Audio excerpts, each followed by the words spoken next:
Hello everyone, welcome to the course Data Analysis with Python. In this course, we are going to discuss about how we can utilize Python for data analysis as well as data science projects for later. Python was originally developed as a teaching language, but its use and clean syntax have led it to be embraced by others and experts. The cleanliness of Python syntax has led some to call it executable pseudocode, and indeed, in my own experience, it has a much simpler syntax than that of languages such as C and C++. Here, we will begin to discuss the main features of Python. In this module, we are going to discuss the following. The first thing is, what is the basic syntax of Python? After that, we will move on towards variables and objects in Python. Later, we are going to discuss about loops and conditional statements in Python. And at the end of this module, we will discuss about functions and we will develop a project by using all of these above. So what is a syntax? A syntax has basically four main things. The first thing is we need to discuss what are comments. The second thing is we need to discuss what is the role of semicolons, what is the termination methodology in Python, and what is indentation. So these are the main four things that we are going to discuss in this part. So without wasting any time, let's get it started. So what is the first thing when we discuss about syntax of Python? The first thing is comments.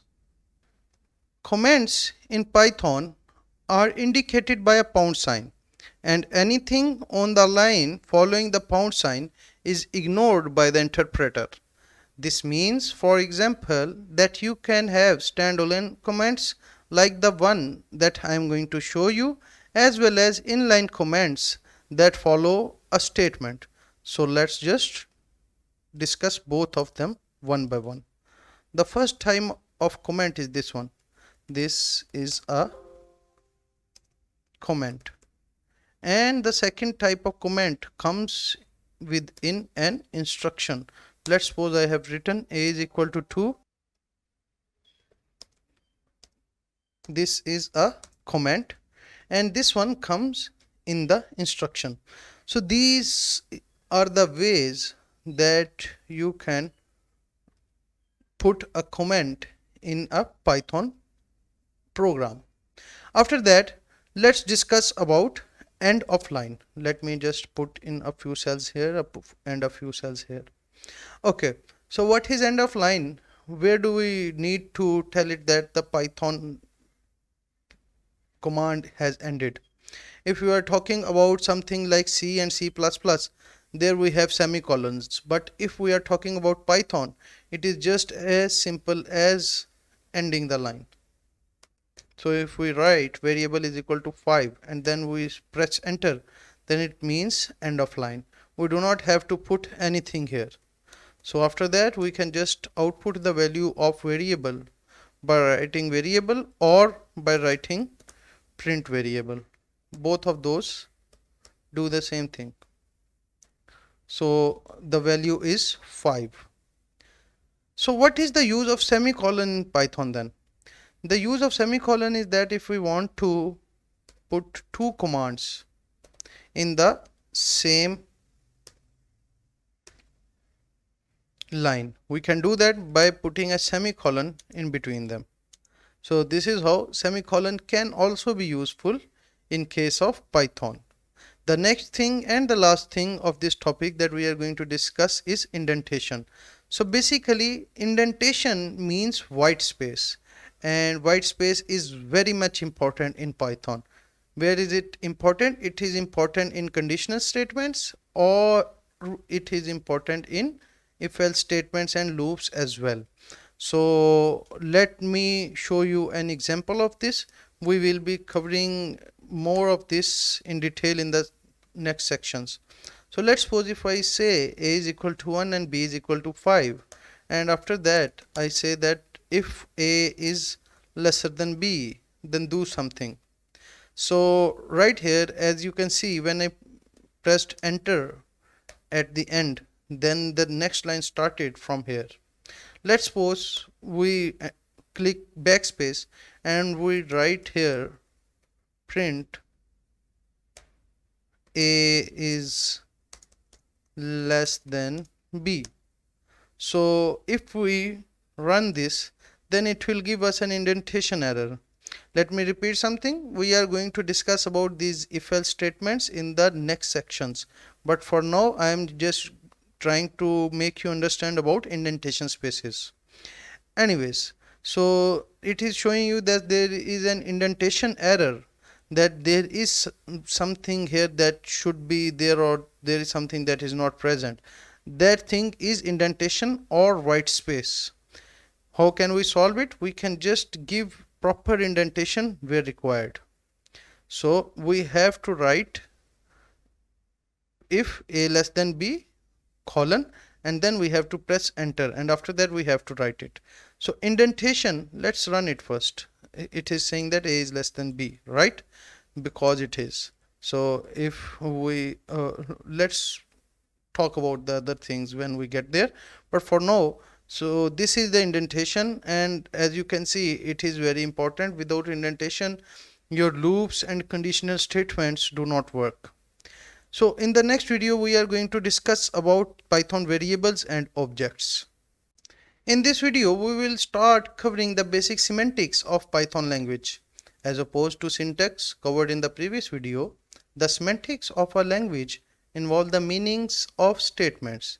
As with our discussion of syntax, here we will preview a few of essential semantic constructions in Python to give you a better frame of reference for understanding the code in the following sections. This video will cover the semantics of variables and objects, which are the main ways you store, reference, and operate on data within a Python script. The first thing that is important in this discussion is that all of the variables are pointers. Assigning variables in Python is just as easy as putting a variable name to the left of the equal sign, just like this one. Here you are essentially defining a pointer named variable that points to some other bucket containing the value 25. Note one sequence of this. Because Python variables just point to various objects, there is no need to declare the variable or even require the variable to always point to information of the same type. This is the sense in which people say Python is dynamically typed. Variable names can point to objects of any type. So in Python, you can do things that are not possible in other languages. There are other important features of Python as well. For example, we can append everything into a list. So this list can contain any number of elements that we want. Another thing that is important to consider before jumping into variables and objects in Python is that everything in oriented programming is implementable in Python. It means that the Python language has everything as an object. So in Python, an object is just an entity that contains data along with associated metadata and functionality. So now let's start implementing these in Python. So if we want to enter a variable value in Python, we just have to write variable is equal to 25, and at the end we can write something like print variable. It will make sure that the variable is printed. As you can see, the value of the variable is 25 here. So as I have discussed before, variable names can point to objects of any type. So in Python, we can do things like the one I am going to show you now. We can write an int value, and after that what we can do is we can write a string. This is a string, and at the end we can write an array, which can be said as a list as well. Both are the same things. Anyways, so we can write the list as this 10, 20, ABC. So when we print them, you can see that they are perfectly alright. So it is possible to do things like putting one integer with one string value in a variable.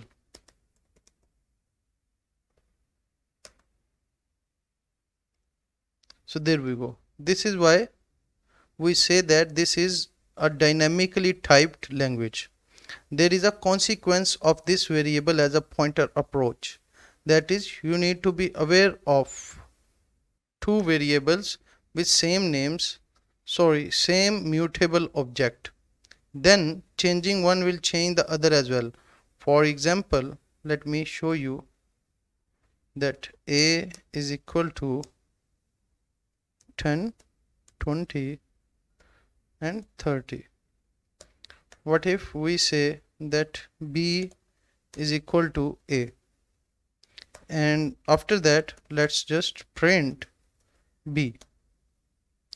So it is showing us that the value of b is now 10, 20 and 30 as well.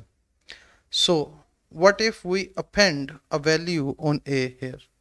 So we can write something like a dot append, which will append the value that we want onto that list. So the value that we want to append is 40. Don't worry, we are going to discuss all of these concepts in detail in the next sections. Right now I am just trying to give concept about a variable as a pointers. Anyways, if I append this 40 value and after that I print b, you can see that the 40 value is also appended to b. So this is a problem with pointer approach in Python. So you might wonder whether this pointer idea makes arithmetic operations in Python difficult to track. But Python is set up so that this is not an issue. Numbers, strings and other simple types are immutable. You can't change their value. You can only change what values the variables point to. So for example, it's perfectly safe to do operations like the following. So let's say if we say that the value of x is 10 and y is equal to x, and after that if we do something like x plus equal to 5, what it does is it adds 5 to x's value and assign the new value to x. So if we print here x and after that if we print y, so let's do that, and as you can see the value of x is 15 but the value of y has not changed, which is 10. So it means that the arithmetic operations do not come under this consideration. When we call x plus equal to 5, we are not modifying the value of the 10 object pointed to by x. We are rather changing the variable x so that it points to a new integer object with value 15. For this reason, the value of y is not affected by the operation. Python is an object-oriented programming language, and in Python, everything is an object. Let's flesh out what this means. Earlier, we saw that variables are simply pointers, and the variable names themselves have no attached type information. This leads some to claim erroneously that Python is a type-free language, but is not the case. Consider the following statement. Variable 1 is equal to 4, and then let's check out its type. So what is the type of variable 1? It will tell us that the type of variable 1 is int. In the same way, we can have a string in a variable as well. So let's suppose the string is AI Studio, and then we can also check out its type by writing type of variable 2. Then it will tell us the type of this variable is string. After that, we can also enter some other variable as well. For example, variable 3 is equal to pi, which is 3.1416. And after that, we can just write type variable 3, and then it will show us its type, which is float. So what does this means? This means that Python has types. However, the types are linked not to variable names but to the objects themselves. In object-oriented programming languages like Python, an object is an entity that contains data along with associated metadata or functionality. In Python, everything is an object, which means every entity has some metadata called attributes and associated functionality called methods. These attributes and methods are accessed via the dot syntax. We have already seen an example of that. Let's repeat that example again. So for example, variable is equal to 10, 20, 30. So what we can do here is we can use var dot append, and here we can write something like 1000, and after that when we print var, it will give us values 10, 20, 30,000. While it might be expected for compound objects like lists to have attributes and methods, what is sometimes unexpected is that in Python, every simple types have attached attributes and methods as well. For example, numerical types have a real and imaginary attribute that returns the real and imaginary part. For example, if we write var is equal to 100.56, and then if we print var dot real, and if we print after that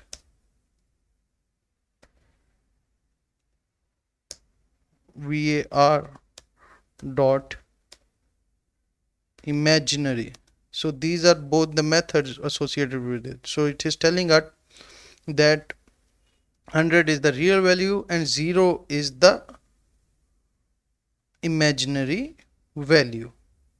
Methods are like attributes, except they are functions that you can call using opening and closing parentheses. For example, floating point numbers have a method called isInteger.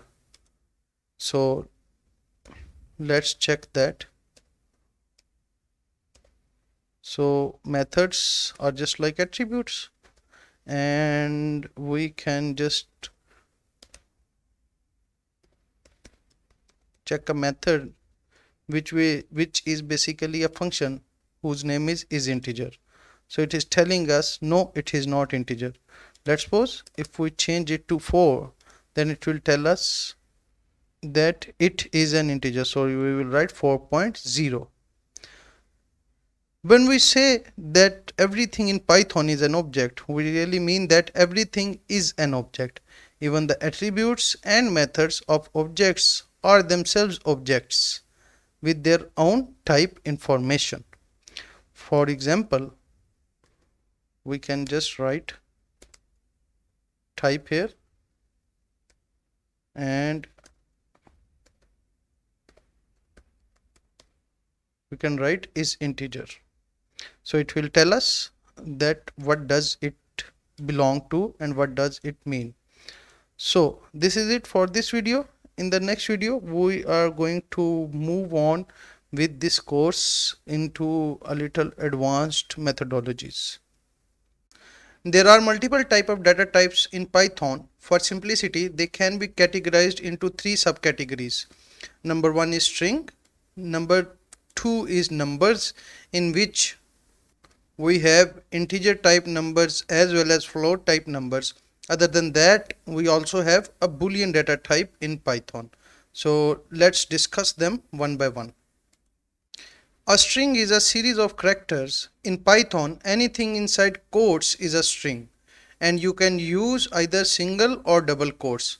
For example, I can write message is equal to this is a complete boot camp, or I can also write it in double commas. This is another boot camp. So a string can be declared in both ways. Let's suppose if I write message here, it will tell me that this is a complete boot camp, and if I write message 1, it will tell me this is another boot camp. So both of these are the same things. If we assign another value to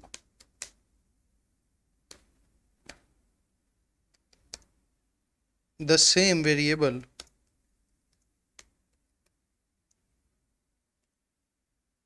we can see that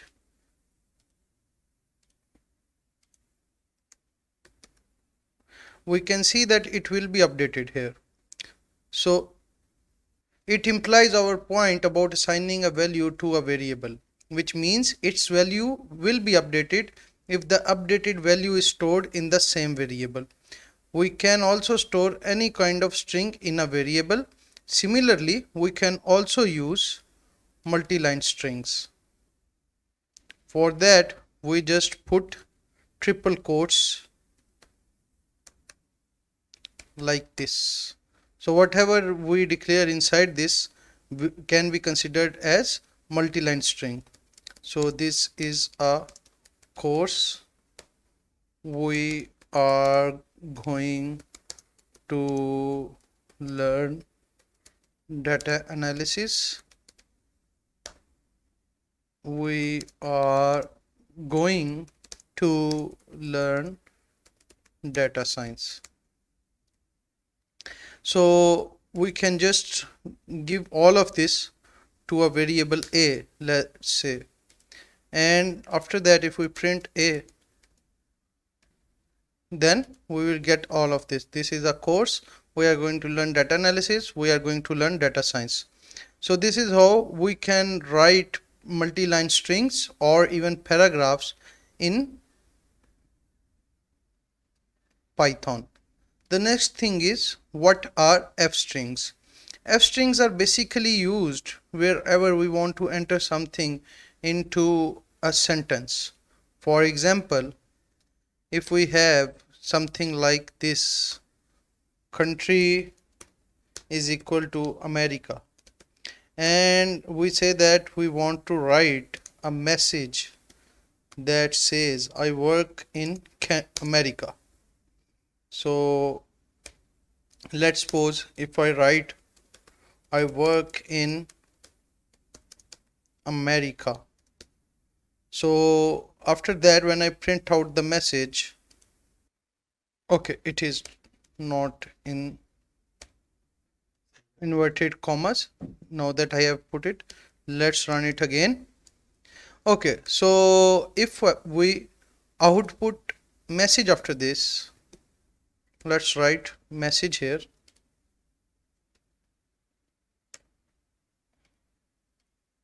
If we output message after this, then it will show us I work in America. And if we output country, it will show us America. So what if we want to do something else in which we are able to use this variable country in this sentence? For that, f string is used.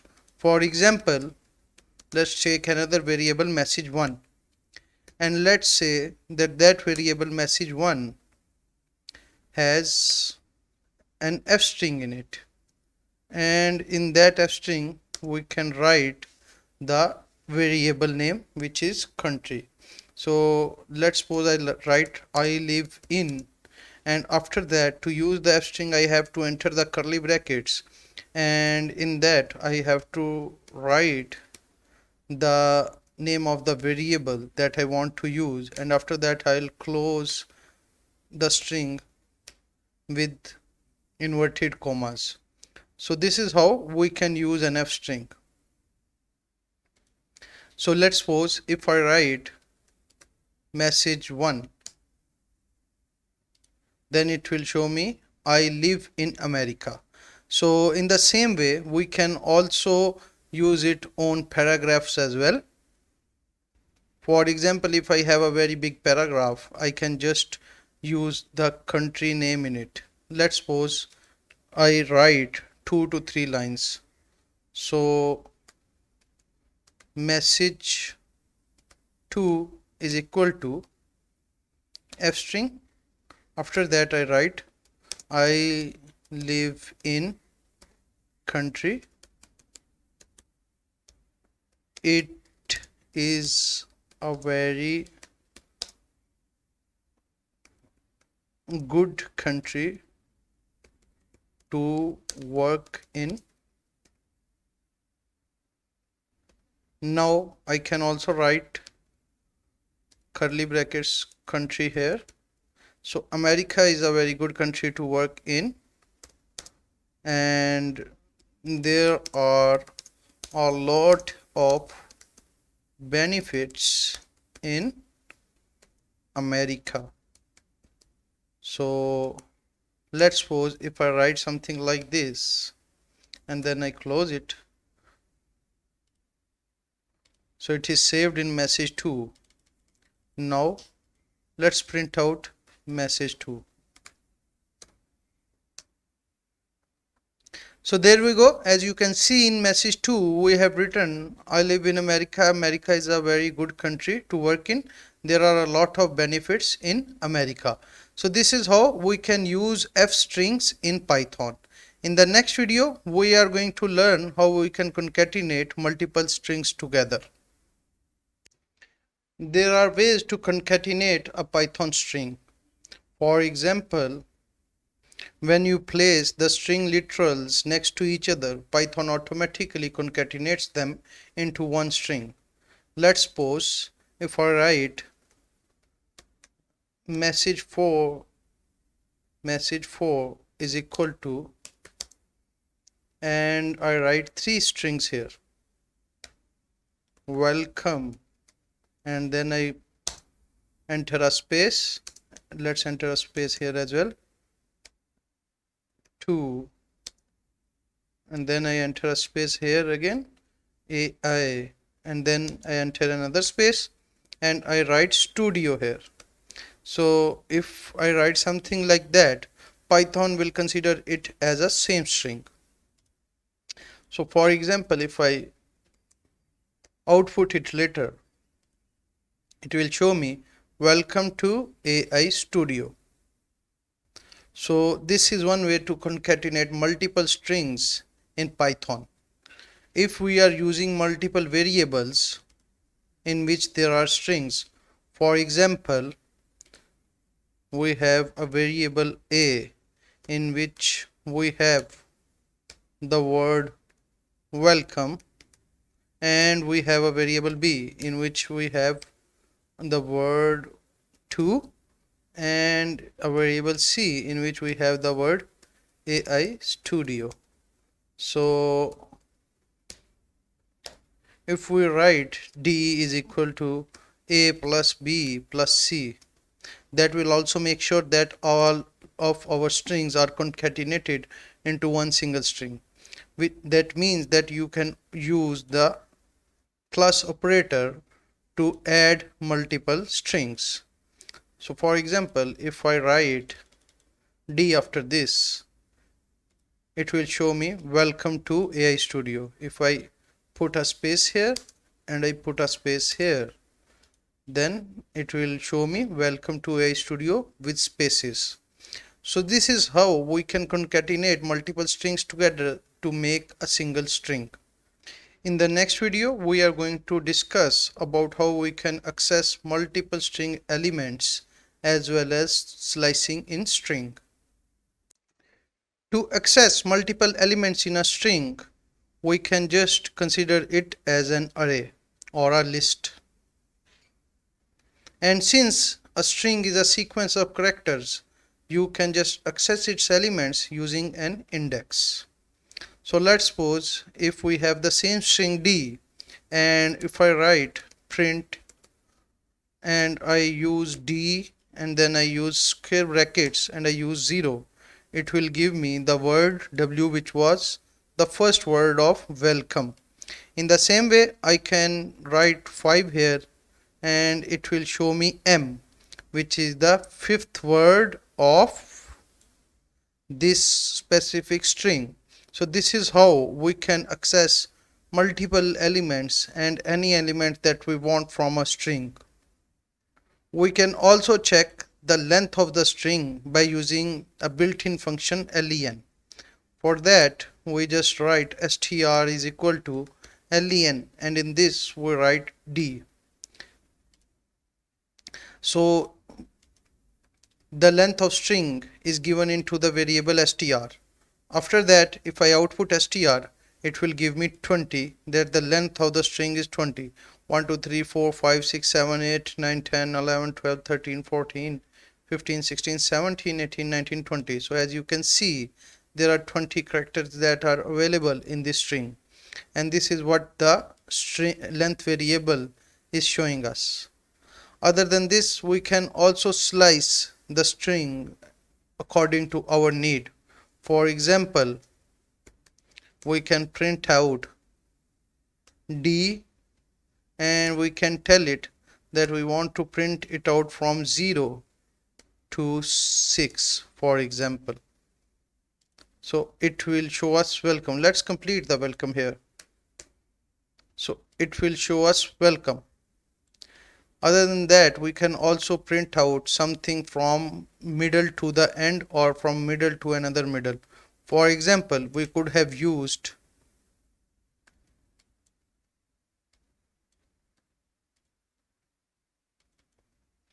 eight here, and here we could have used 12.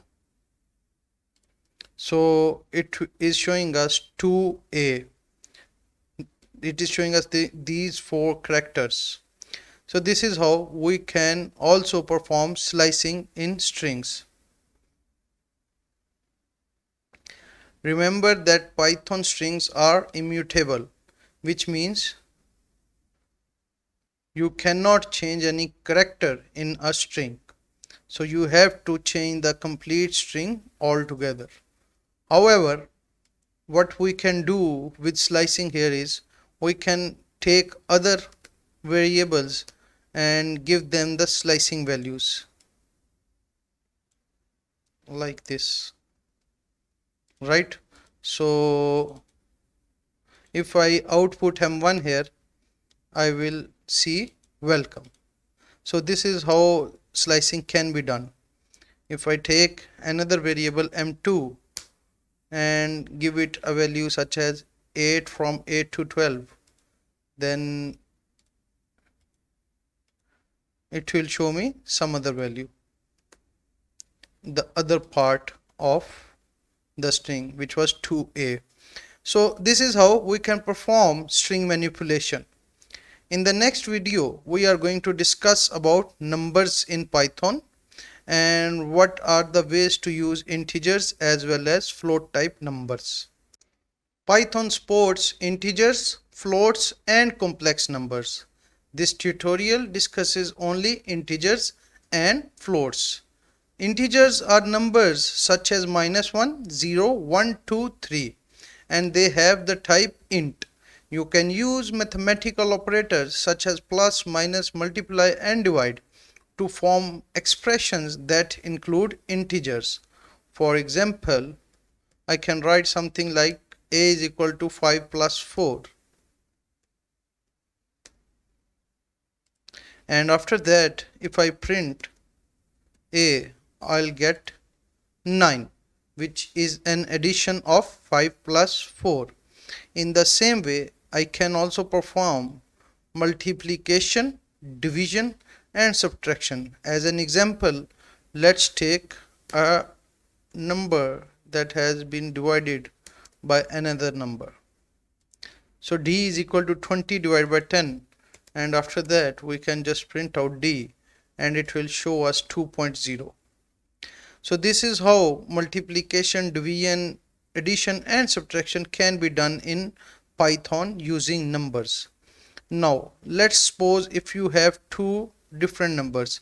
Let's take the first number is in variable a and the second number is in variable d. So we can write something like c is equal to a minus d, and let's print out c. What is it? So it is telling us that the c is 7, which is 9 minus 2.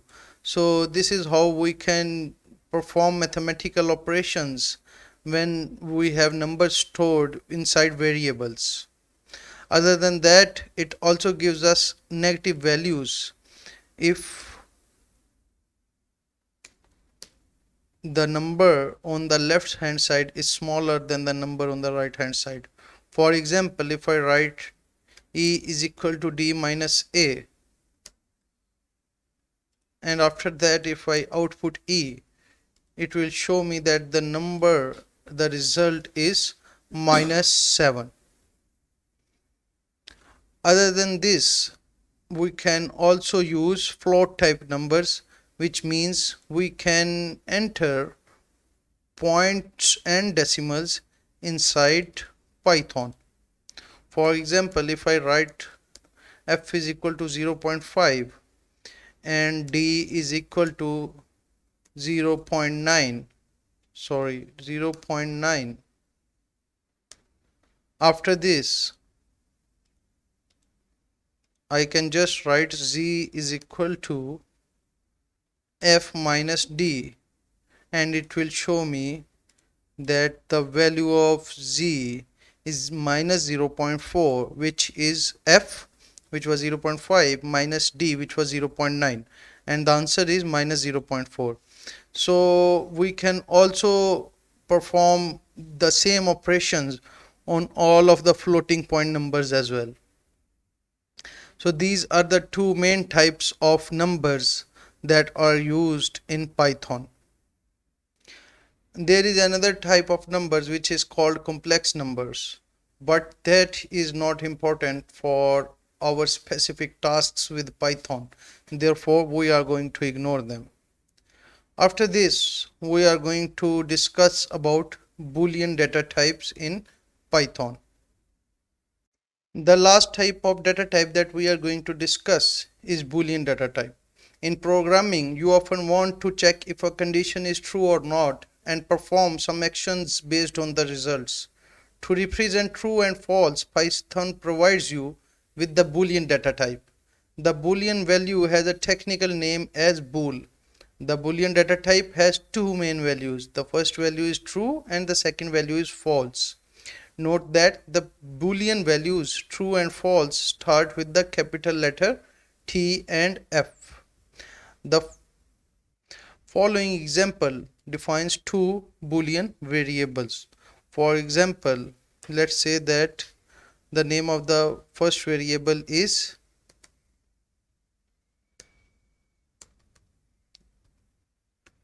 active, and in that we are writing something like true, and the name of the second variable is passive and we are writing in this false. So these are the two Boolean types that are available in Python. The first one is true and the second one is false. So if we put in any condition,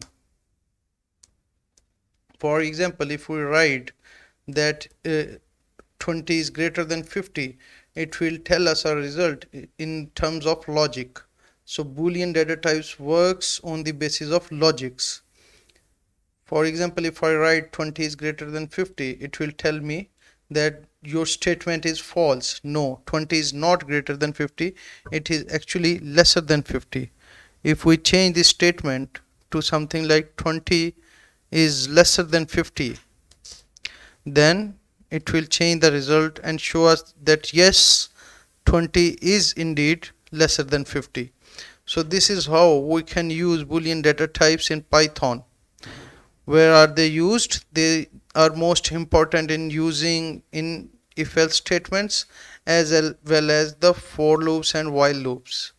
For example, when we are considering whether we should do one task or another, then if let's say we wanted to see if the variable is lesser than 20,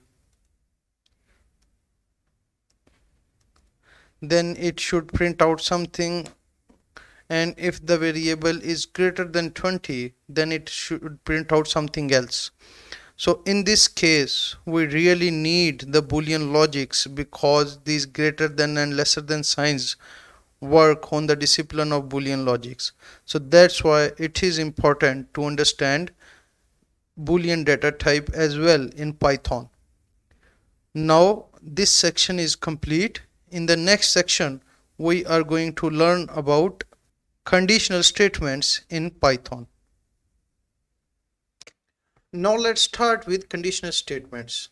Decision making is as important in any programming language as it is in life. Decision making in a programming language is automated using conditional statements, in which Python evaluates the code to see if it meets the specified conditions. The conditions are evaluated and processed as true or false. If this is found to be true, the program is run as needed. If the condition is found to be false, the statement following the if condition is executed. There are basically 6 types of statements which are called conditional statements. The first one is if statement. The second one is if else. The third one is nested if. After that there comes if Elif else statement. Other than that, we also consider shorthand if statement and shorthand if else statement. So now we will start discussing one of them one by one. The first type of statements that are in conditional statements are if statement. The if statement is the most fundamental decision making statement, in which the code is executed based on whether it meets the specified condition. It has the code body that only executes if the condition in the if statement is true. The statement can be single line or a block of code. We can also visualize the if statement with the help of this diagram. In this, the first thing is this condition is tested, whatever it is. If it is true, this statement 1 will be run. This statement 1 can be a single statement or it can be a block of code. If the condition is not satisfied, then the program comes here to run the statement n. This is the syntax of if statement.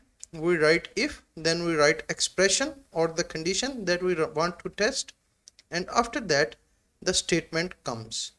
So let me repeat it again.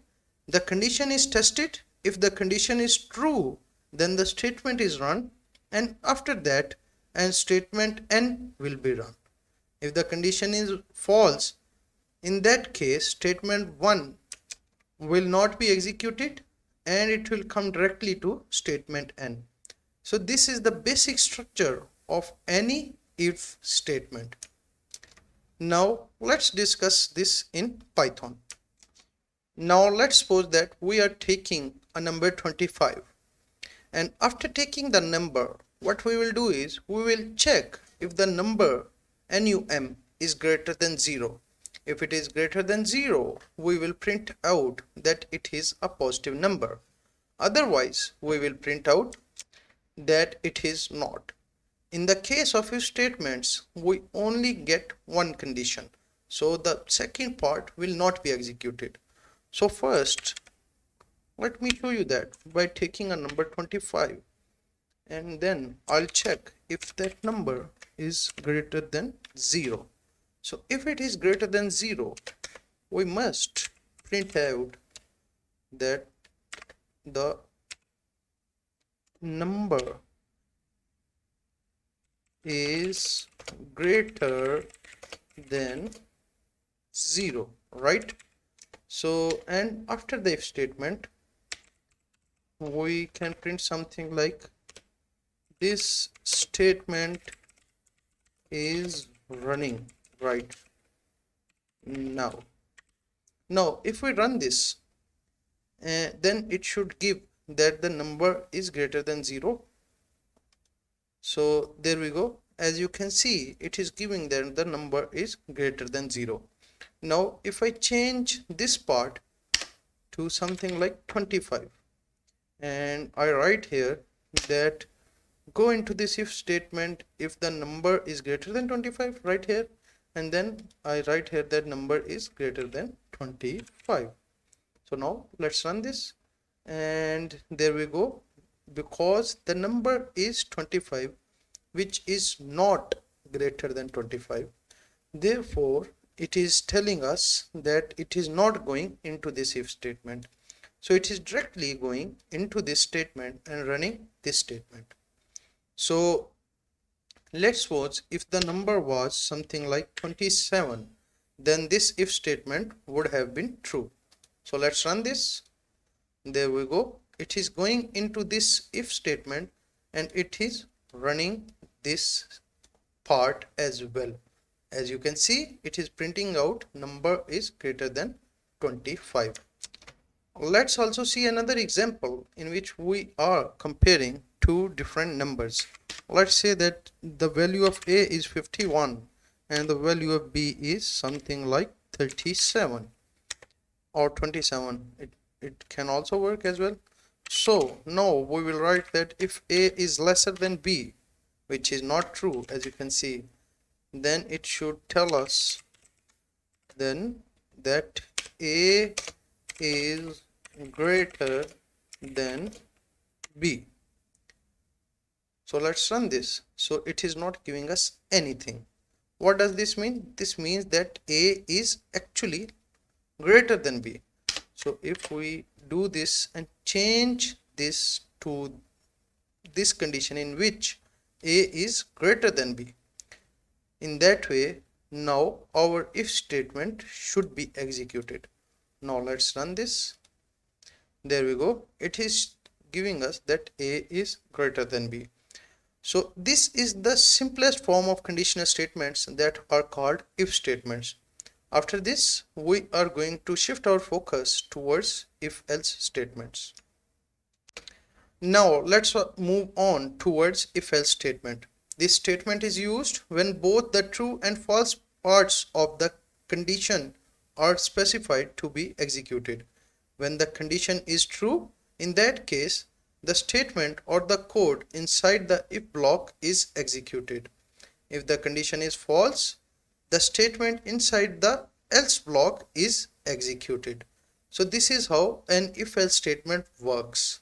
Now let's see its syntax. So this is the syntax of if statement. So we write if with a condition, and if that part is true, this block will be executed. If it is not true, in that case this else block will be executed. So let me repeat it again. We test a condition, specified condition. If that is true, if block is executed. If it is false, else block is executed. And in both cases it comes below and runs the statements that are after the complete if else. So now let's move on towards its implementation in Python. So let's say that we have a number is equal to 5. So let's say that if number is greater than or equal to 0, in that case print that the number is positive number. Let's get out of the if, and after this let's write else, and same colon will be present here, and here we will print out negative number. So So as you can see, this is the statement, and in this statement we have written that if the number is greater than or equal to 0. So if that is true, in that case this part must be executed. If this statement does not succeed and the number is not greater than 0 and actually it is lesser than 0, in that case this statement should not be executed, this statement should be executed. So let's see in our case what happens. So as you can see, the number was 5, therefore it is giving us that it is a positive number. So let's change the number to something like -5. So it is telling us that it is a negative number. So this is how we can make an if else statement. So here the number can also be 0 and it will show us that it is a positive number.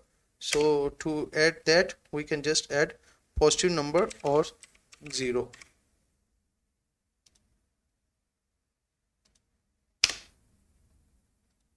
So there we go, it is telling us that it is either positive number or 0.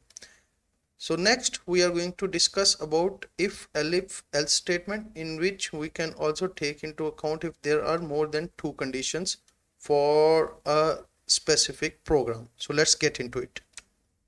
Now let's start discussing if Elif else statement. In these statements we have 3 different options. First, the condition for if is tested.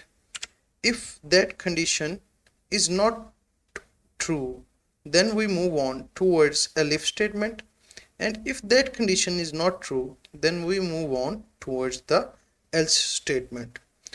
And if the condition of the first statement, which was the if statement, is met, then we move on towards the body of if.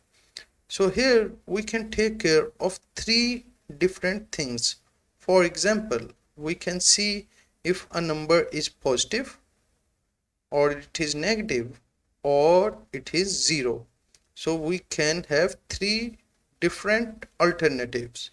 In the same way, we can add more alternatives by just adding more Elif statements. So now let's see its syntax.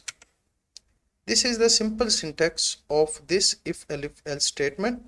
In the if condition, body of if is executed, and in the Elif condition, body of Elif is executed, and in else there is no condition.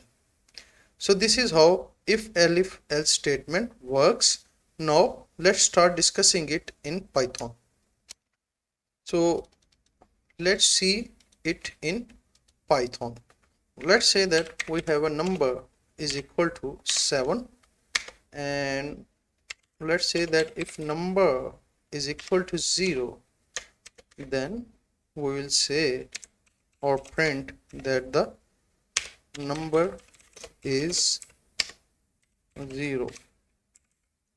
Okay, so after this, let's get out of this if, and if we want to add an Elif statement, then we will write Elif number is, here we need to use 2 equal to's for condition.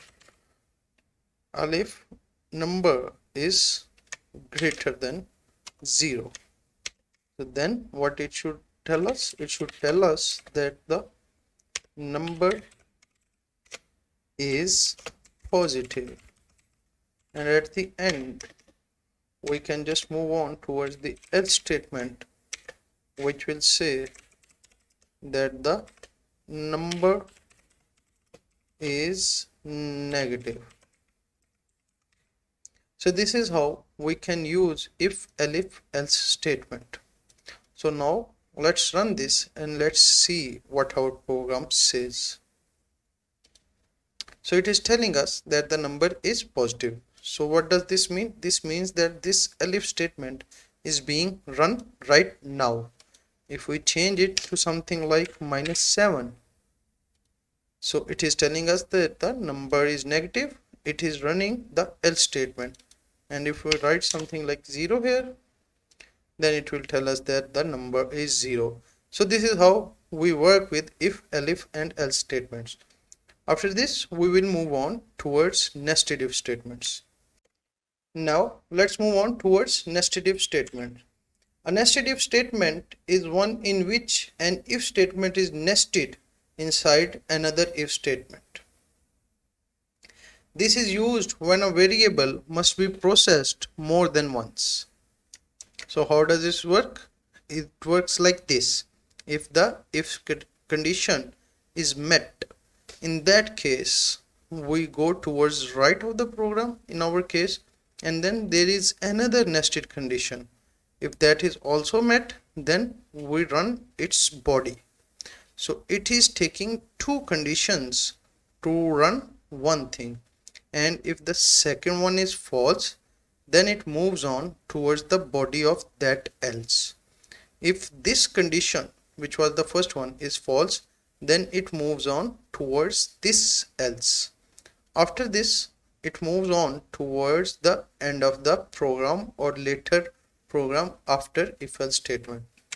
So this is the simple syntax of nested if.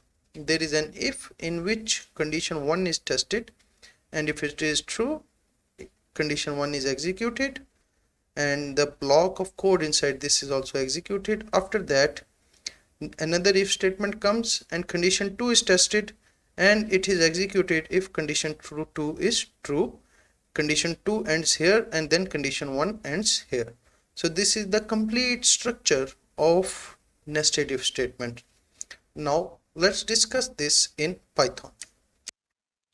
Let's take a number, as we are doing in the previous examples as well. Let's say that the number is 8, and let's say that if the number is greater than or equal to 0, in that case there should be another if statement in which it is checking that the number is equal to 0 or not. If it is equal to 0, it will print out 0 right here, and if it is not 0, what does that mean? That means that the number is positive. So in else, it will print out that the number is positive. So let's see this. This is the first if statement. It will run only if the number is 0 or positive.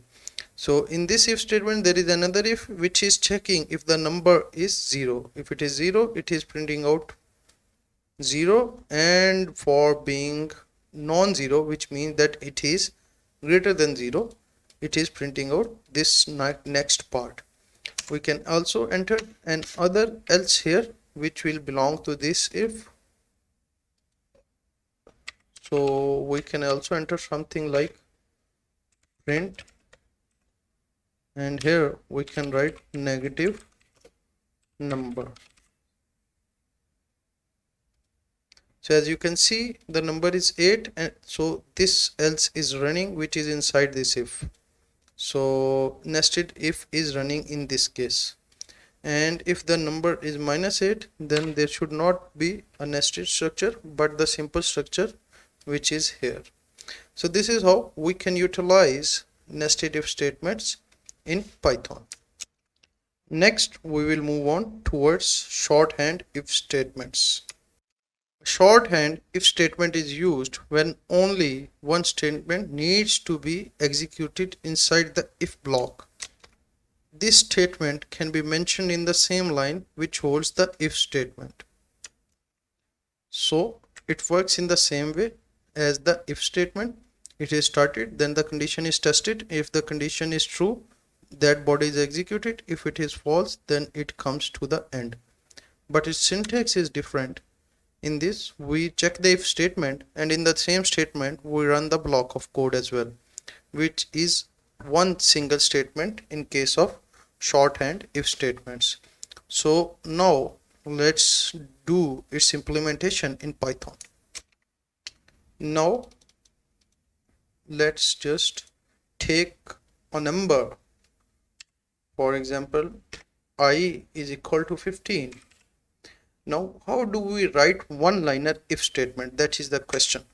So what we do here is we write if I is greater than 11 or 10, let's suppose, then what we should do is we should do the printing out that I is greater than 10.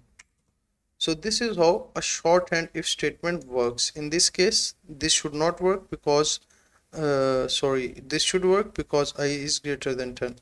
So let's see that I is greater than 10.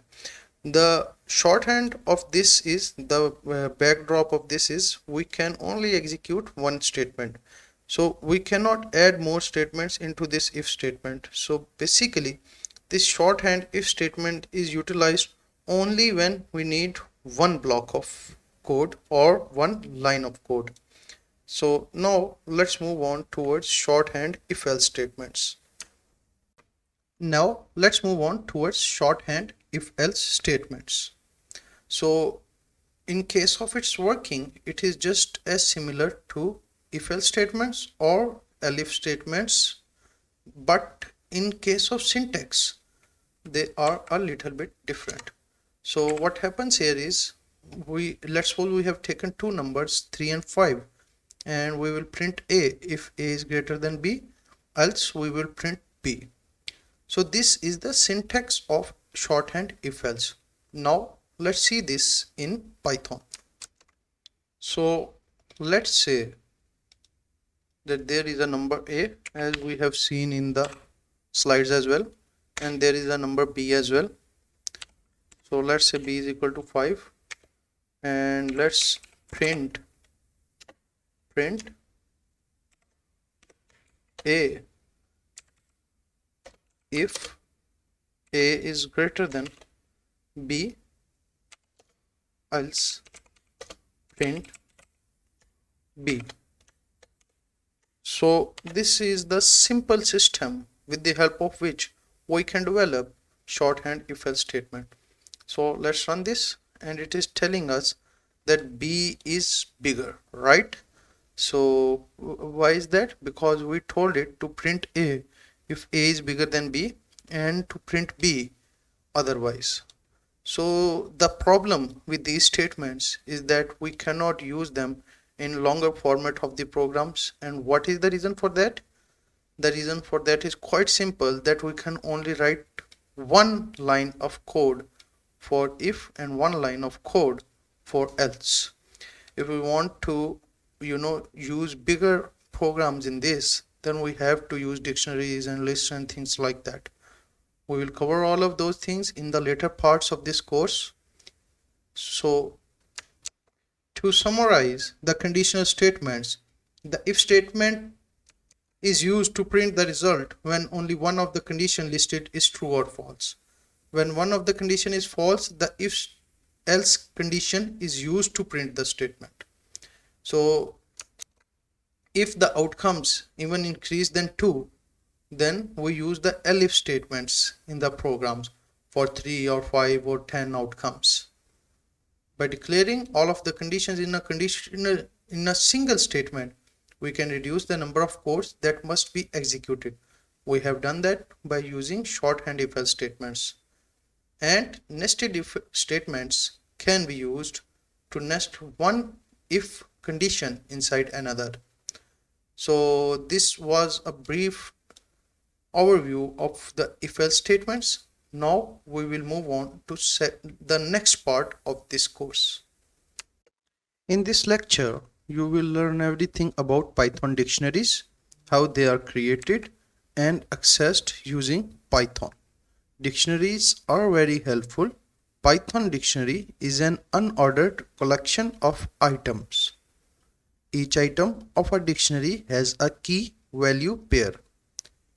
Dictionaries are optimized to retrieve values when the key is known.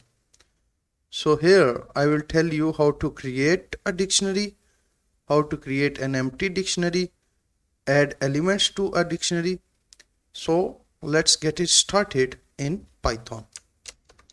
In Python, A dictionary can be created by placing a sequence of elements within curly braces, separated by comma.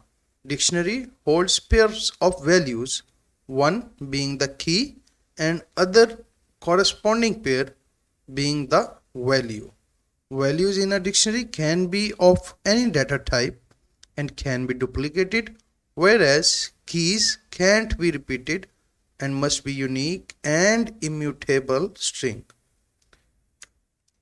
number or tuple with immutable elements. Dictionaries can have integer keys or mixed keys. So now let's see a concept of dictionary.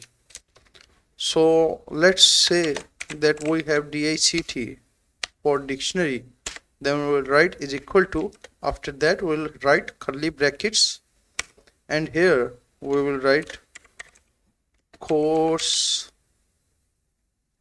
provider,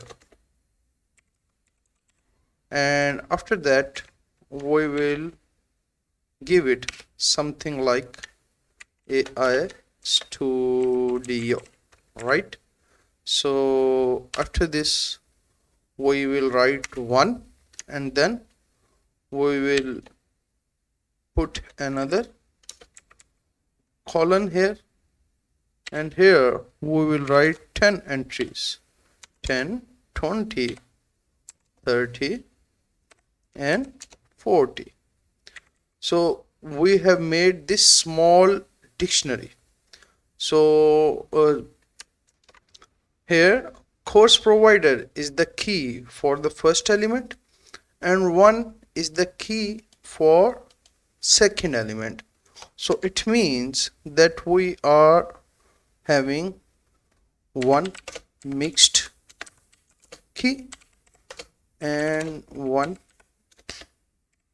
integer key. In the same way, one data type value is string and the other one is of integer. Now we can have another dictionary with only integer values. So these type of dictionaries are most normally used. Let's suppose I write dict2 is equal to 1 colon AI and then 2 colon studio, and then we write 3 colon Udemy, and then I write 4 colon course. So now we have declared two dictionaries, one is dict1 and the other one is dict2. Now let's print out dict and also let's print out dict2.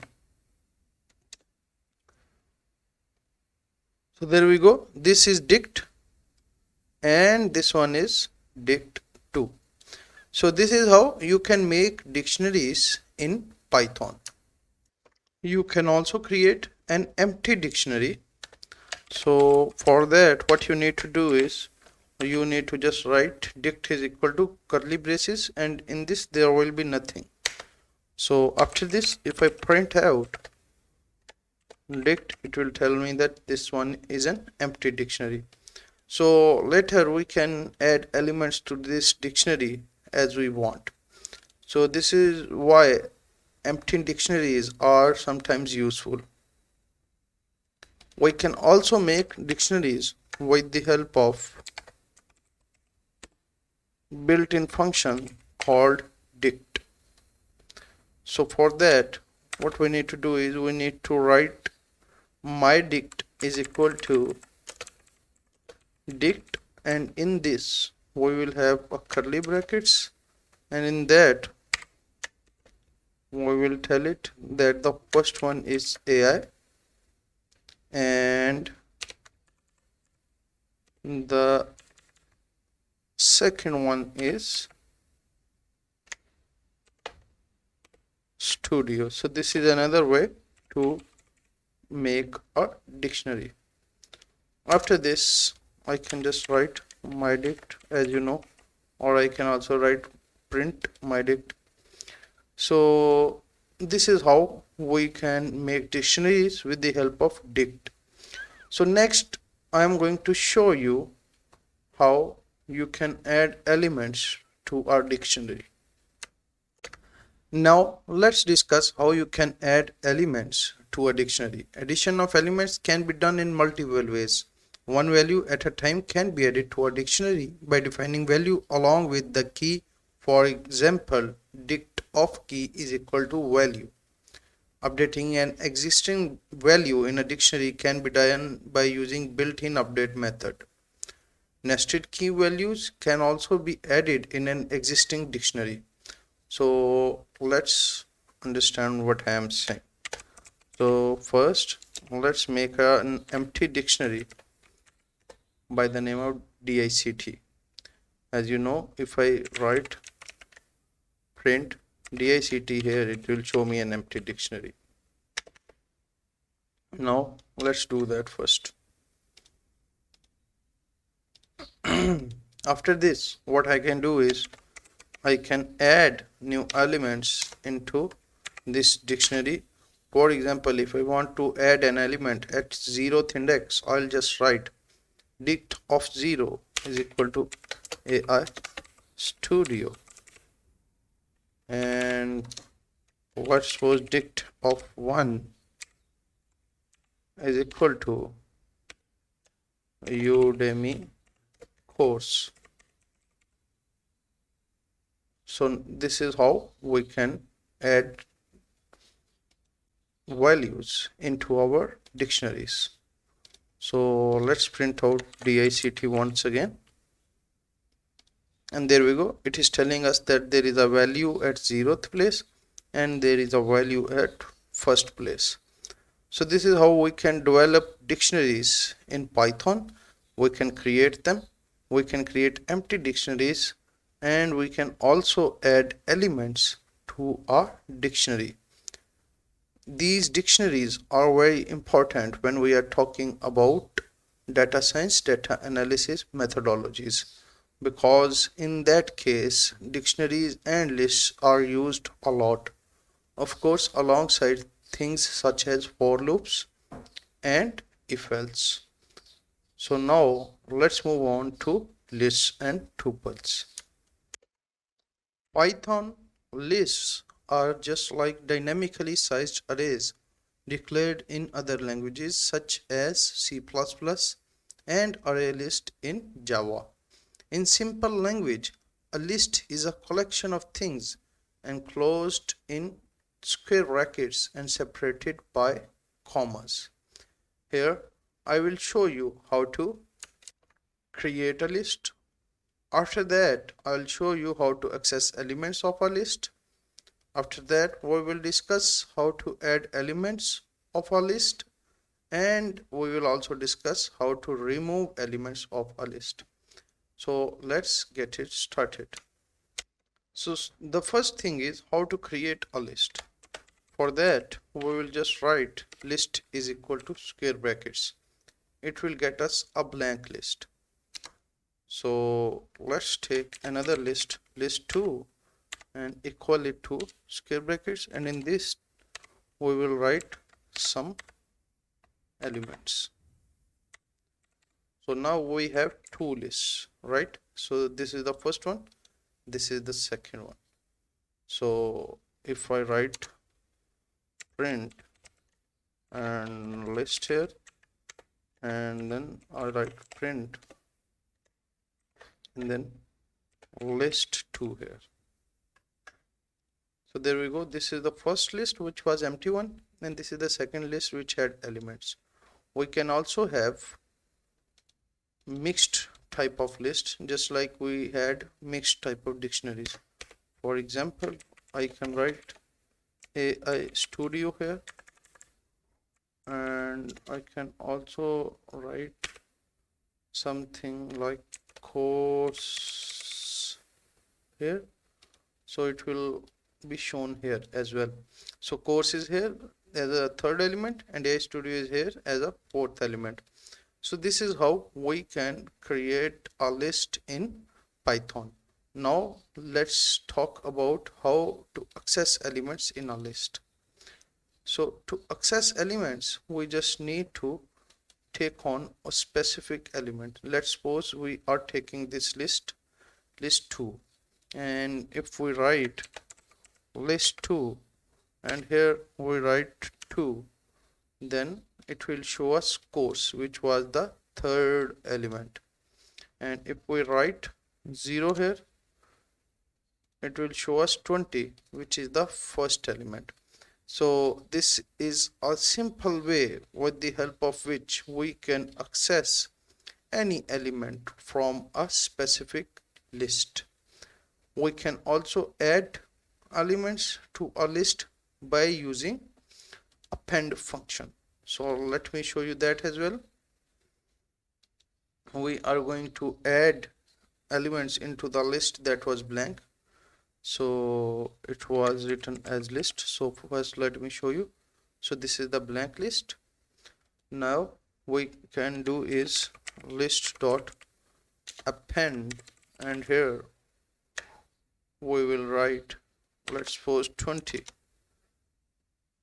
There we go, we have been able to do that. Now when I will write list here, I will show an element which is 20. So this is how we can also add elements into a Python list by using the append function. In the same way, just like addition, we can also remove elements from a specific list. For example, let's take list 2. So this is the list 2, and if I write list 2 dot remove, this is the function that is used for this case, and after it I write 1. Now okay, 1 is not available there, so let's write remove 20. So it will remove the element 20 from the list. Now when I write list 2, then it will show me that there is an element 40, an element course, and element AI Studio. So 20 has been removed from this. So this is how we can remove elements from a list. Now let's start discussing about tuples. Tuples in Python is a collection of objects separated by commas. In some ways, a tuple is similar to a list in terms of indexing, nested objects, and repetition. But a tuple is immutable, unlike lists which are mutable. So now what I will show you is how to create a tuple, how to access values of a tuple, how to provide concatenation of tuples, and what is nesting of tuples. So let's get it started. The first thing is tuple creation. So for tuples, we use round brackets, right? So if I write AI and then I write studio and then I write course here, and let's run this, and when I write VAR here, so it is saying AI Studio course.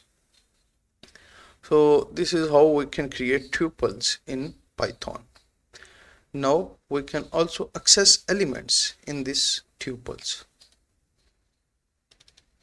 So for that, what we need to do is we need to just use variable of 0, var0, var1, and var2. So just like before, it is just like lists. So when I write var0, it will show me AI. After that, when I write var2, it will show me course. So this is how we can also access elements in tuples. If we are talking about concatenation, then in concatenation, we are just mixing and attaching two tuples together. For example, if we have tuple 1 is equal to something like 10, 20, 30, and tuple 2, something like the same that we did before. Let's suppose AI Studio, and then we have course after this. So this is tuple 1 and then this is tuple 2. After that we can just print out tuple 1 plus tuple 2. So it has attached both of them together. We can also permanently attach them by using nesting in tuples. So for that, what we need to do is, let's take the same tuples, tuple 1 and tuple 2, and in tuple 3 what we have is, we have both tuple 1 comma tuple 2. So this is how we can perform nesting in tuples. So let's write tuple 3 here, and it will show us that we have performed nesting of 2 tuples. So this is it for dictionaries, tuples, and lists. Now we have been able to complete the significant part of Python fundamentals. After this, we are going to discuss about two major things. The first one will be looping structures, and the last one will be functions.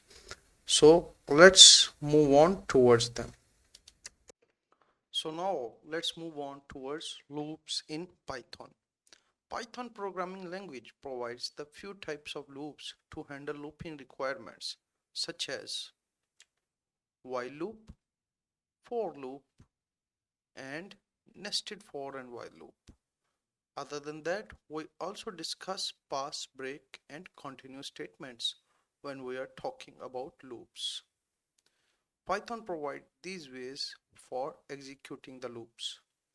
While all the ways provide similar basic functionality, they differ in their syntax and condition checking time. So now let's start with while loop. In Python, while loop is used to execute a block of statements repeatedly until a given condition is satisfied. After that, it moves on to after the loop. So this is the start of the loop, and this is the condition that is checked. If this condition is true, then the statements or the body of the while loop is taken into place. If this condition is not true, which means that this is false, then the program exits from the loop. So this is the basic structure of while loop, and this is the syntax of while loop, in which we have while and then we have expression. This expression can be said as conditions. If this is met and this is true, then the loop goes on to these statements and it runs it. Otherwise, it does not goes on to these statements. So now let's see its implementation in Python. While loop works until a specific condition keeps on meeting. How can we see that? We can see that with a simple example. Let's suppose if I have seen and written that count is less than 3. In this case, the while loop will keep on working until the value of count is less than 3. If it goes more than 3, then the while loop will stop working. So let me show you a simple syntax. Let's say that I have written that count is equal to 0. Now I write a while loop in which I say count is less than 3, and here after this I say it that count is equal to count plus 1, but before that I also write print something like AI studio, right? So what will happen here? At the first stage the value of count will be 0. After that there is a while which is saying that this while will keep on running until the value of count becomes 3. So what is the thing that is happening in this while loop? It is printing AI studio. So when the first time count is less than 3, then AI studio will be printed. So it will come into this while loop when count is equal to 0. Because count is less than 3, it will print out AI studio. After that it will increase the value of count by 1. So then the value of count will be equal to 1. 0 plus 1 equal to 1, and it will be saved in count. Then it will go back here and it will again check if the count value is less than 3, which is also true. Then it will print AI studio again and update the value of count. Now the value of count will be 2, and it will again go into while loop and print out and then update it. Now the value will be 3. When the value will be 3, it will come here and it will see that no, this condition is false, therefore this while loop will not work. So it should print out AI studio when count is equal to 0, when count is equal to 1, and when count is equal to 2. So it should work 3 times. Let's see what it gives us. So as you can see, it is printing out AI studio 3 times. This is how we can work with while loops. If I would have written that less than equal to, or let's suppose I would have said that count is greater than 0, then this loop is false. Why? Because count value is 0 and it does not go into this while loop. However, what I can do is I can write 8 here, and in this case, as you can see, it will go into this while loop. But the problem here is after that the count will be added another value, it will be 9. So after that it will be 10, then 11, then 12. It will never get to this value. So what does that mean? That means that it will run an infinite loop in this case. So we do not want that. How can we change it? What if we write count minus 1 here? So when writing count minus 1, then the value will become 7 from 8, and then 6 from 7, and then 5 from 6, and it all goes on like this, and after 4 the value will be completed. So there we go. It is for 8, 7, 6, 5 and 4, and it will not work on 3. Why? Because this while loop will be false. So this is the simplest structure of while loop. Just like if and else statements, we can also use while loop in a single line. So for that, what do we have to do? So we have to just write while count is equal to 0, print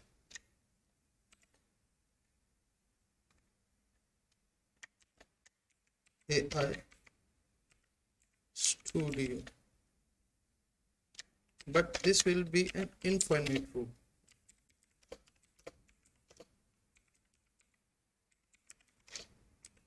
Why is this an infinite loop? Because we have seen that count value is 0 and the while is also running until the count value changes.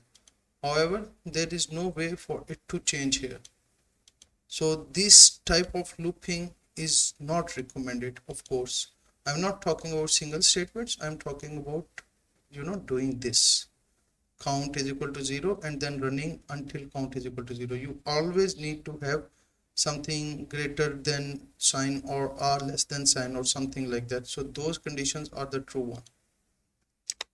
So this was a simple while, right? It is not good also because count is equal to 0 should not be there. Okay, and it is just the same while with short-handed. So the difference between them is we cannot do two commands here. So let's run this. So this is running an infinite loop, as you can see. It will keep on running, it will keep on running. That's why these kind of loops are not suggested. Now that I have shown you how while loop works, we will now move on towards for loops. Now let's discuss for loops. For loops are used for sequential transversal. For example, traversing a list or string or array, etc. In Python, there is no C style for loop. There is for in loop, which is similar to for each loop in other languages. Let us now learn how we can use for loops. So this is how it starts working. We start our loop, then it iterates over a iterating variable in sequence. So until that iteration is not complete, that statement or that block of code is executed. When that iteration is completed and it becomes false, then it goes to the end of the program. So this is how for loop works. Let's suppose if we have taken a variable I and we have said that it is from 0 to 10. So this item I will work from 0 and it will go unto 10. And thus the loop will work 10 times. So this is how the for loops work. And this is the main structure for this. For iterator underscore vr in sequence, statements work, and when this one becomes false, then the statements stop working. After for loop, the next important thing is nested for loop. If we are talking about nested for loop, what happens here is they check if the variable is true or not. So first it is checked if it is the last element of the outer loop. If there are two loops which are above and below each other. So there is a for loop here and there is a for loop here. We are going to discuss this more in detail in Python later. So first it is checked that if it is the last element of outer loop of this one loop. So if it is not the last element, then it goes on to the next loop and checks if it is the last element of the inner loop. If that is false too, then the inner loop statements work.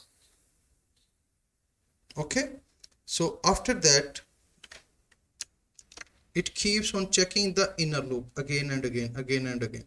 When it becomes false, then it goes back to here. From here it goes back to here to check if it is the last element of the outer loop. If it is not, then it goes to the inner loop again and it keeps on running the inner loop again until the conditions are met, and then it comes back here. And at last, when it is the last element of the outer loop, then that is the end of the outer loop as well as the overall for loop structure. So now let us see this for loop and nested for loop in Python. For the simplest form of for loop, let's take a number n is equal to 4. After this, let's take an item I that will work in range from 0 to n. So how this will work is there is an atom I which will start working from 0 and which will go on until n. And what is n? The value of n is 4. So it will work from 0 to 4. If we change the value of n, then the for loop range will change. But right now it will work from 0 to 4. So let's do something in this. Print AI Studio. So there we go. As you can see, this one is when I value was 0, then when I value was 1, then 2, and then 3. 4 will not be included because the range function works that way, that the last element is not included. So the last element is 4 and it will not be included in this for loop. So this is the simplest structure. We can also put for loops on lists. So lists are normally used with for loops mostly. So let's take a list is equal to 1, 2, 3. So this is your list, and after this what you can write is for I in list, right? And after this we can just say that print I. So how will this work? This is the list which has 3 values, 1, 2, 3. Let's change these values. Let's put some string values so that there is a change.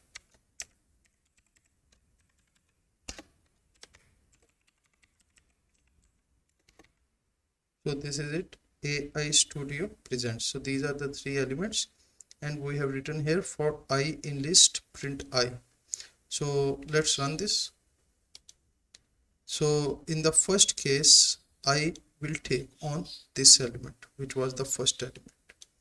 In the second case, I will take on this element, which is the second element, and then the third element, which is presents. So first the value of I will be AI, then the value of I will be studio, and then at last the value of I will be presents. So this is how we can use for loop with lists as well. Let me repeat it again. First we are taking a item I, and then we are telling it that we need to iterate it in the list. So for I in list, what do we want to do there? We want to print I. So this is the complete list, and first I will take on the first element, which is AI, then I will take on the second element, which is studio, and then I will take on the third element, which is presents. So this is how we can use lists with for loops. Now what we can also do is we can also use lists with indexing. So for that, let's use the same list. For if I say for I in range, and then what should be the range of this iterated variable? So its range should be the length of list. So whatever is the length of list, which is 1, 2, 3 in our case. So whatever is the length of list will be taken into here, and it will become the range right here. So what will be the range? It will be 3. However, when I print I here, it will not show me these values. Why?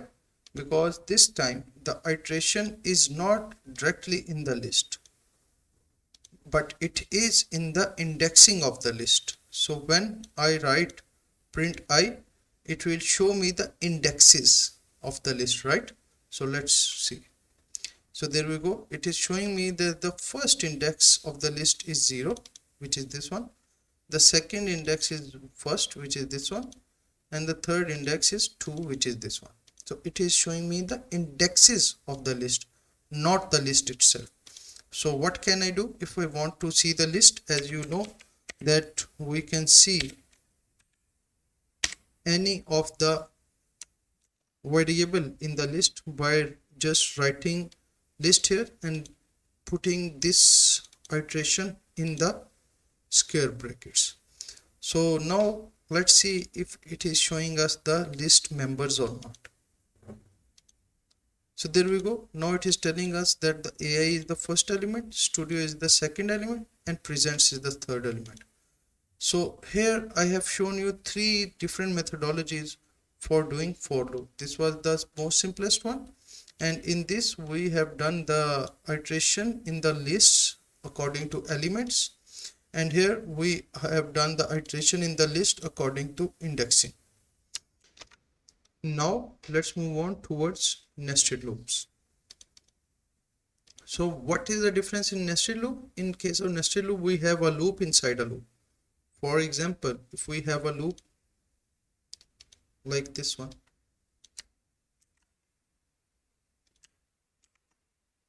so this is the first loop. Here what I can do is I can write another loop for I in, let's suppose I say j here, right? So changing the variable looks better. In range, what is the range? It is from 0 to m. We will define both m and n here, so don't worry about that.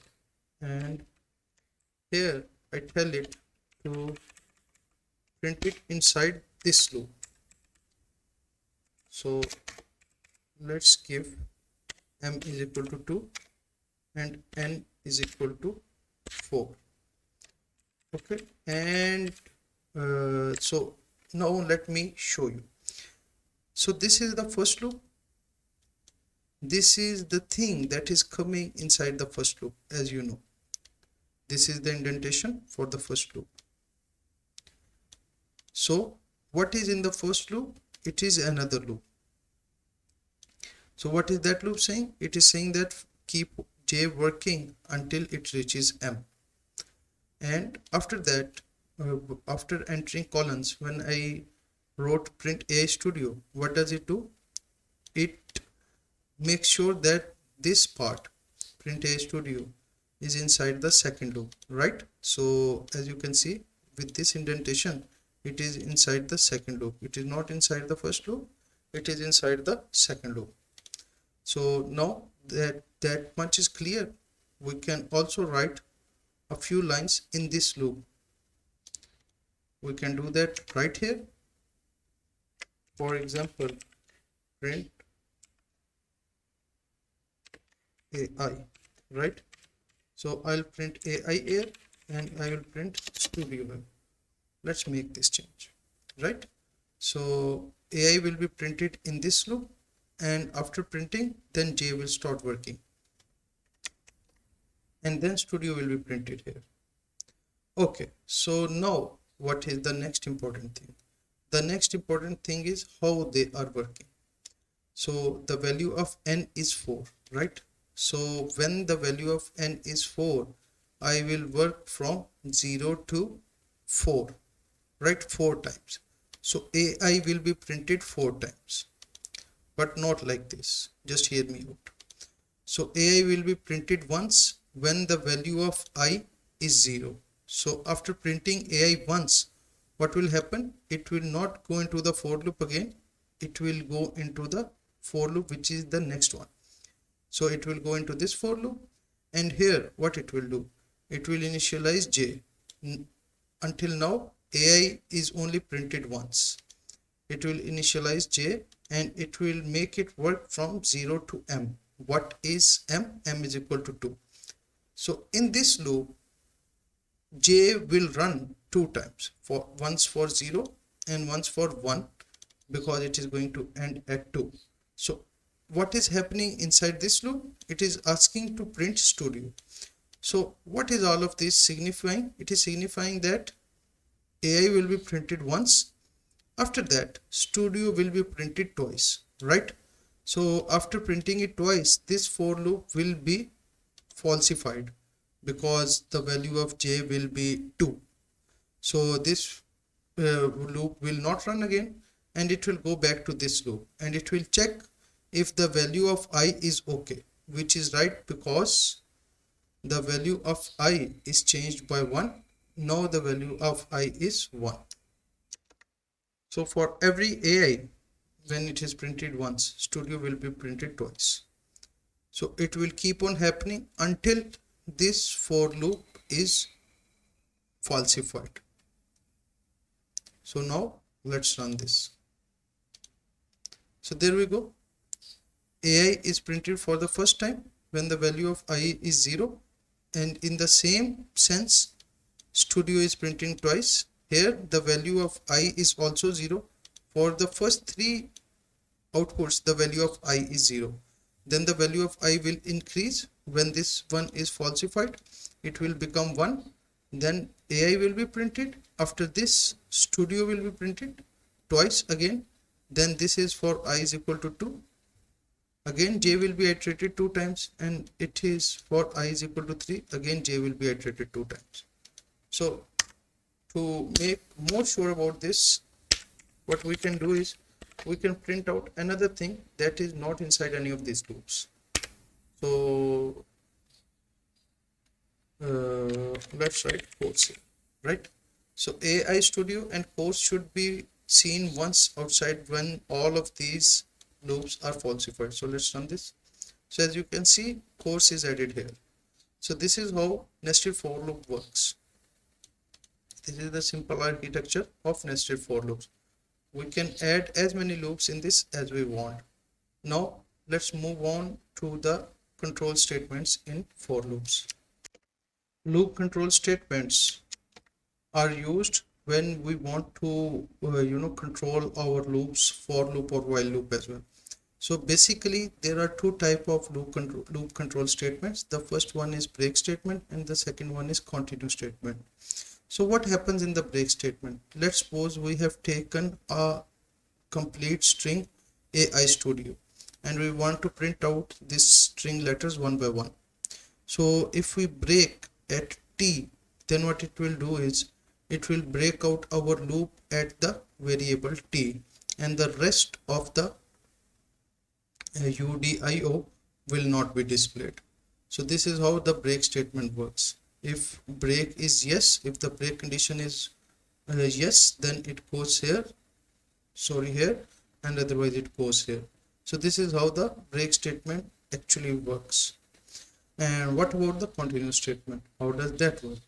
So let's suppose if we print out this whole string, and on continue we wrote 2 letters A and O. So if we do that, what will happen is it will check if the letter is A or the letter is O. If that is not true, then it will keep on running the body of the loop. And if that is true, in that case it will go back to the condition. It will go back to the condition like this. So it will not print out A and O, but all the other letters will be printed because it is not breaking the loop. However, it is still not allowing it to print out that specific character. Now let's move on to both of these in Python. Now let's say that we have a for loop which says for letter in AI Studio. So it is traversing in this string. So as you know from before, loops are used for traversing in strings as well, just like lists and simple range functions too. Anyways, for letters in AI Studio, what will happen here is the first letter that will be taken is A, then I, then S, then T, then U, then D, then I, then O. So this is the simple working principle of this for loop. Now what if we write something like this? If letter is equal to A or letter is equal to U or O, let's say O. So at that case we should continue. Otherwise, if both of these conditions are not met, it means that the letter is neither A or 0. Oh, sorry. So what should happen in that case? It should just print out the current letter.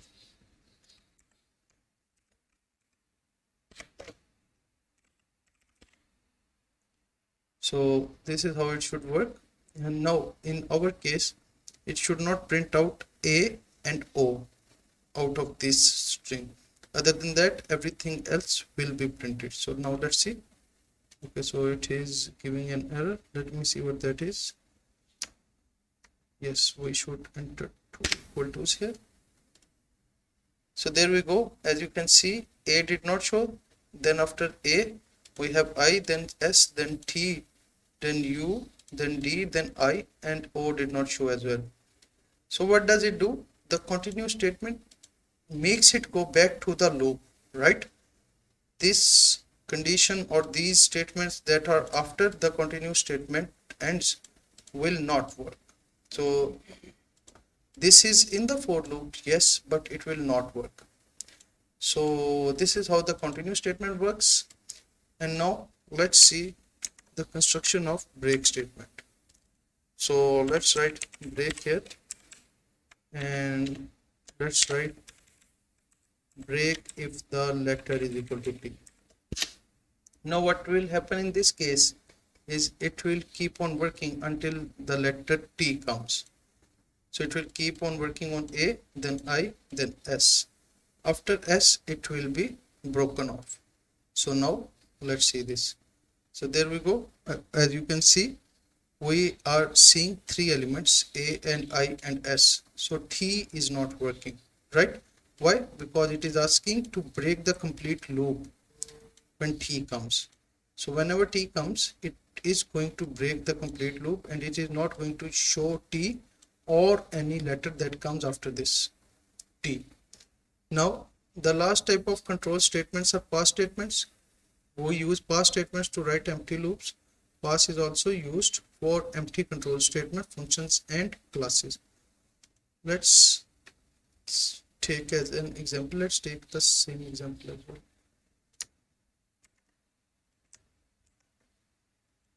So I'm getting it outside of the loop, and here I'm just writing pass, right? So whenever we want to write empty loops, we use pass. So there we go. It is telling us that the current letter is 0, only the last one. So let's try to print it out here. As you can see, we cannot do that. Why? Because it is a pass statement, and its work only is to make sure that we are going to write empty loops. So this loop is going to be empty.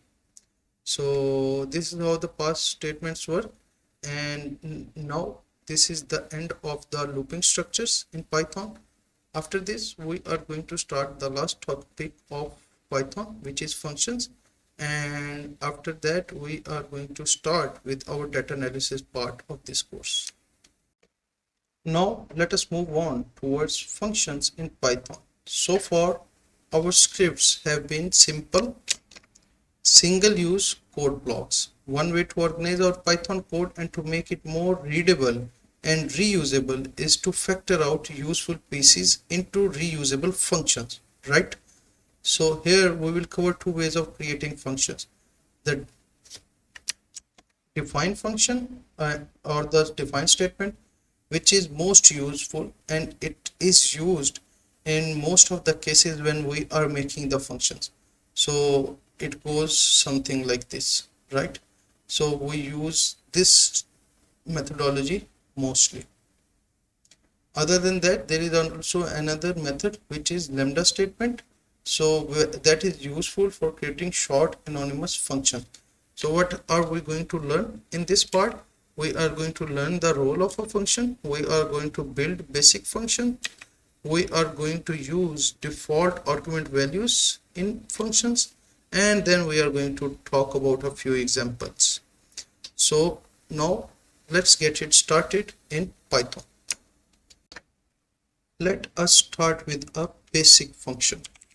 So first thing is we need to write a function with a key variable def. So here we will write def. Now after that we have to name this function. Let's suppose we name is multiply.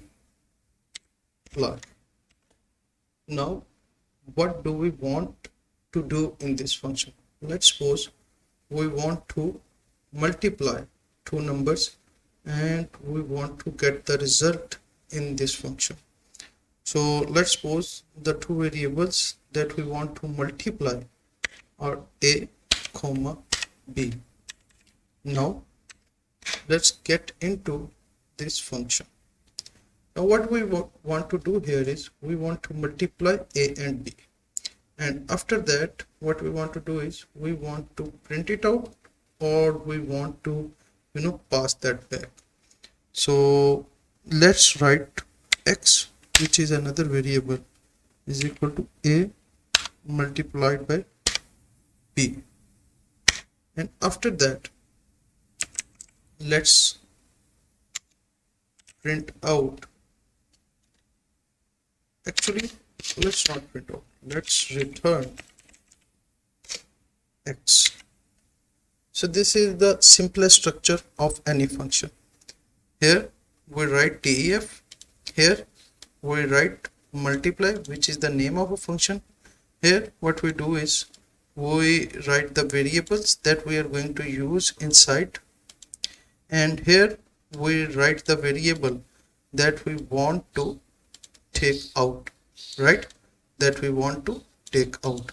So now let's run this. Now how can we use this function? It is simple enough. What we need to do is we need to write multiply here, and we will tell it that you should multiply 3 with 5. So it is giving us 15, which is a multiplication of 3 and 5. So as you can see, this function is working perfectly. It is also returning the x value, which is 15. Now what can we do if we want to save the value 15? In that case we can just write y is equal to multiply and then 3 comma 5. So here whenever we print out y, we will get 15. So I think this is the simplest way to show how the functions work in Python. Now we will move on to a little bit of tricky functions to make sure that your understanding is more.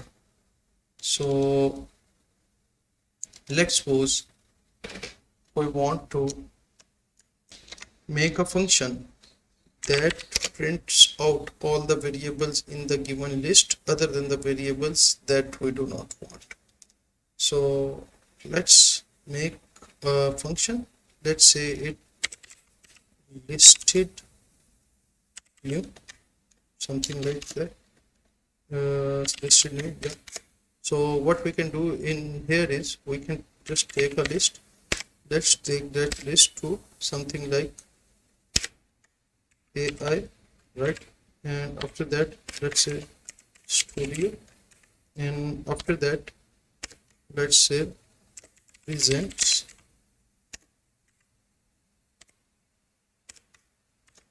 course. So this is the list. Now what do we want to do in this list? We want to show all of these variables. So for that, as you know, we have done this before. For I in list, just print out I. So what it will do is it will print out this whole list, right? But there is a problem here, and the problem is this list is inside. We will talk about that after this, but for now you must understand this. So there is a list and we are printing out that list. So let's suppose if we run that, it is telling us that it is not a valid syntax. Why? Because we have not used the round brackets here as we did the last time. So we have to tell it what we want to give into this, and we have to give a return type also. So what we need to do here is we need to write a round bracket, and here we need to give it a return type, and in our case we do not want to return anything, so I'll just write return 0. So now I'll run it, and after this what I can do is I can just write listed new, and let's see what it gives us. There we go. It is giving us AI. So it is not giving us the complete list. So why is that? That is because the return 0 is inside the for loop. It should be outside of the for loop. So let's run this again. There we go. So it is showing us AI Studio presents course. So this is how we can make a simple function in which we are printing out the complete list. Now if we want to, we can also select which are the things that we want to print out and which are the things that we do not want to print out, and you know the way to do that is with the help of continue and break statements. But for now, let's not do that. Let's try to make some other function. Now let's make a function for factorial. So if anyone of you is familiar, so after taking the variable x, what we need to do here is we need to show it the multiplication of every constant that comes, constant or integer, whatever you want to say, that comes before that x. For example, if I have entered a variable 4, right? So in that case, what would be the result of the factorial? It would be 4 multiplied by 3 multiplied by 2 and then multiplied by 1. So this is how the factorial works. Now how can we make a function that does the same thing? So let's get into that. So here, what do we want to do if x is equal to 1, right?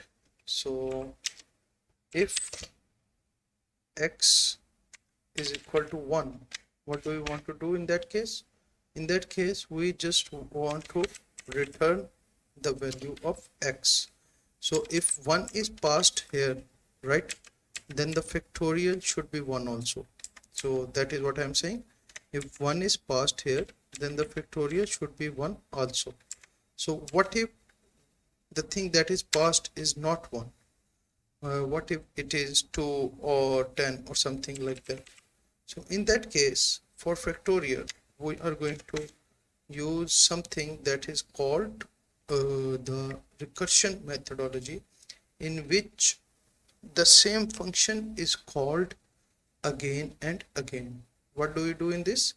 We call the same function again and again. Okay, so what do we want to return here? We want to return x, which is this, and what should be x multiplied with? It should be multiplied with all the numbers that are before it. So if the x was 4, then the numbers that it should be multiplied with are 3, 2 and 1, right?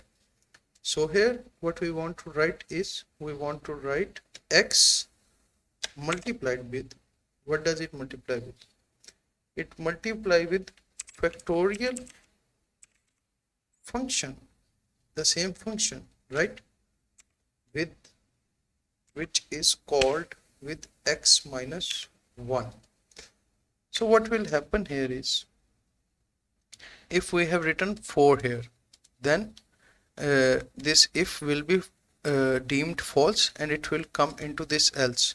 And what is this else saying? It is saying that you should multiply that 4 with factorial of x minus 1.